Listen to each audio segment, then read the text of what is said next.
The fiddle stopped, just for 1 second. Then it started again, faster than before, as if the whole barn wanted to hide its own rudeness. Josephine Marsh stood in the doorway, dust still on her boots from the long ride west. Every head turned to look at her. She heard the whispers start right away, quiet but sharp, like little knives. "Look at the size of her. Never seen a woman built like that." Someone near the punch bowl laughed behind his hand. Josephine did not run. She did not look down at her feet. Instead, she walked straight into the barn, right through the middle of the dance floor, past the staring eyes and the closed mouths. Couples stepped aside to let her through, some with sneers, some just shocked into silence. She kept walking, chin up, like she owned the very ground she stood on. Nobody expected that. They expected her to shrink into a corner. She did the opposite. Then she stopped. Not near the punch bowl, not near the other women. She stopped in front of a man sitting alone on a wooden bench by the wall, a blind cowboy with his hat pulled low and a cane resting against his knee. The whole barn went quiet again. This time, nobody covered it up with music. Silas Cole heard her boots stop in front of him. He felt her shadow fall over his face. He waited for footsteps to move away, like they always did. They did not move away. "Evening," Josephine said, her voice warm and steady. "Mind if I sit a spell?" Silas turned his blind eyes toward her voice, confused. Nobody ever sat next to him. Nobody ever wanted to be seen near the blind man in the corner. "Ma'am," he said slowly, "you sure you got the right bench?" Josephine smiled, though he could not see it.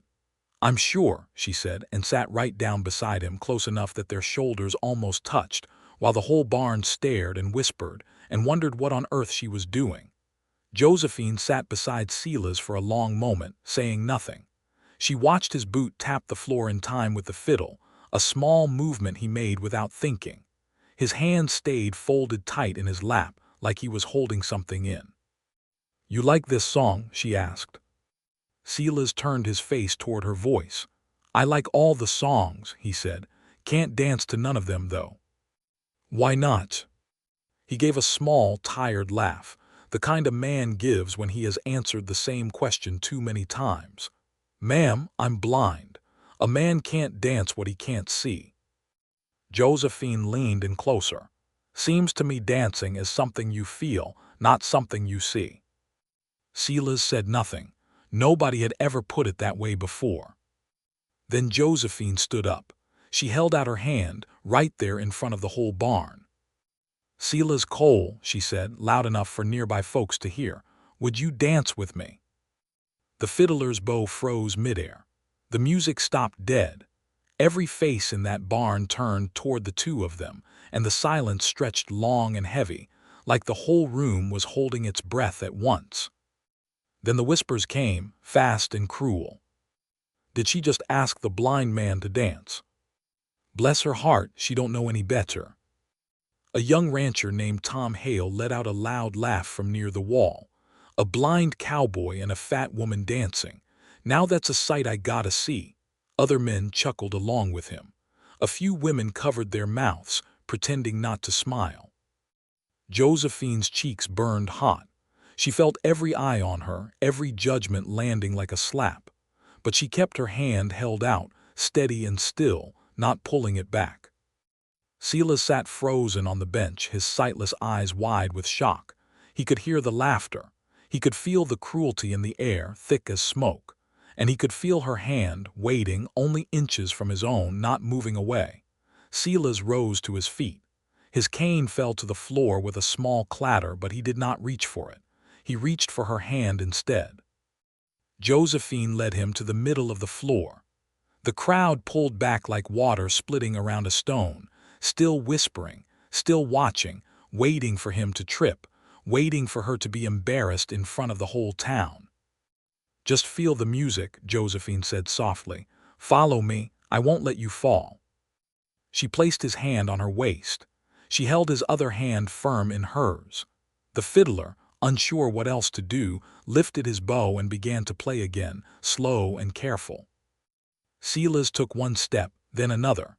His boots were stiff at first, unsure, like a colt trying to walk for the first time. Someone near the back snickered. A woman whispered behind her fan, but Josephine did not let go. "You're doing fine," she whispered. "Don't listen to them, listen to me." Silas closed his sightless eyes, though it made no difference to what he saw. He listened to the fiddle. He listened to her breathing. He felt the small shift of her feet through the floorboards. Slowly, his steps found the rhythm. Then something changed. His body remembered what his eyes never could. He moved with her, smooth and sure, like he had danced 100 times before. The barn grew quiet again, but this silence felt different. It was not mocking. It was wonder. Tom Hale, who had laughed the loudest, now stood with his mouth shut, watching. The women with the fans lowered them slowly. Children stopped chasing each other and stared, wide-eyed, at the strange and beautiful sight. Silas spun Josephine once, careful and slow. She laughed, a big true laugh that rang through the whole barn like sunlight breaking through clouds. Silas smiled too, a smile that reached deep into his chest, a smile the town had never once seen on his face. When the fiddler's song ended, nobody moved for a moment. Then, from every corner of the barn, clapping broke out, loud and warm and real. After that night, Red Rock Flats began to change, slow but sure, like winter turning to spring. Silas was no longer the shadow on the bench. Folks called out his name when he walked down the street. Children sat by him and asked him to tell trail stories. Since his ears had learned to see, things most men missed, a rattler hiding in the grass, rain coming from 3 miles off, a storm brewing under a clear sky. Josephine found her place too. The whispers about her size grew fewer each week. People began to notice her kindness first, her laugh first, her strength first. She ran the general store with a warmth that pulled customers in from miles around, and she never let the old cruel words creep back into her heart. Every Saturday night, Silas and Josephine danced. Rain or shine, hard times or good, they took the floor together. Silas learned every one of her favorite songs by heart. Josephine learned to describe the colors of the sunset so well, he said he could almost see them glowing behind his eyes.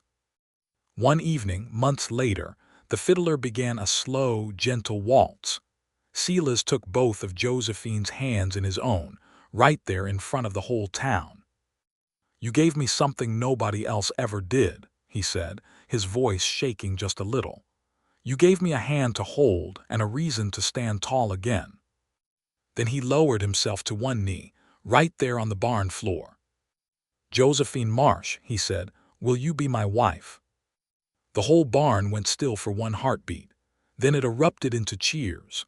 Tom Hale, the very man who once mocked them, clapped the loudest of all, tears standing in his eyes. Josephine's voice broke as she said yes, and the fiddler struck up the happiest tune Red Rock Flats had ever heard. And from that night on, folks across the dusty plains told the tale. Nobody asked the blind cowboy to dance, until a brave woman took his hand and showed the whole town what real courage and real love looked like.